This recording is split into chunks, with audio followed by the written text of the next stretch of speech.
be giving you an update for Satori Residences construction. So this is Amani building.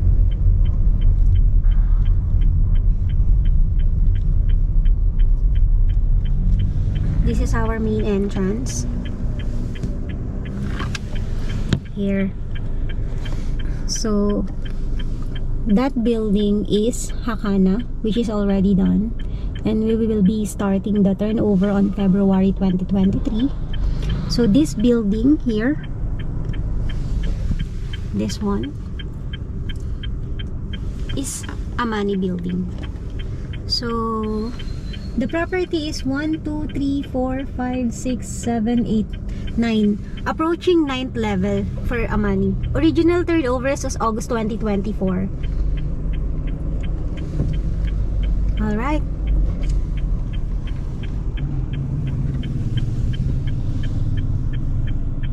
Here it is.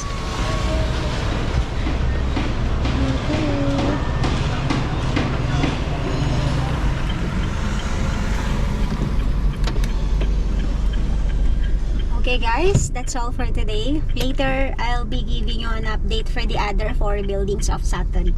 I'll be meeting my client now. Bye for now.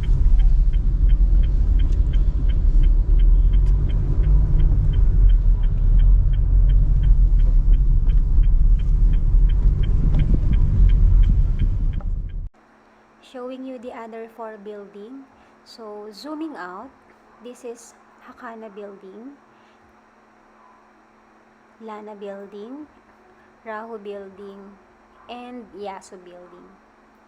Nandito ako ngayon sa Marcos Highway, and this is LRT Santolan station. Actually, yung station doon sa may Evangelista Street, yung area na yon, katapat niya ng SM Marikina. So, dito, makikita po natin na yung 4 buildings po are almost done. So, itong area na to, this is Rahu building, Yasu building and Rahu building. So, February 2024 ang original turnover nito. And this one po, original turnover is August 2024. Same with Amani building po. So, nandito ako sa labas. Ayan. So, try ko pong ipakita. Ayan, under lang tayo ng konti. Tingnan natin yung spot kung pwede pa natin. So, ito po yung view nung facing north. So, ang view nyo po ito. Actually, itong area nito is Marikina area and San Mateo.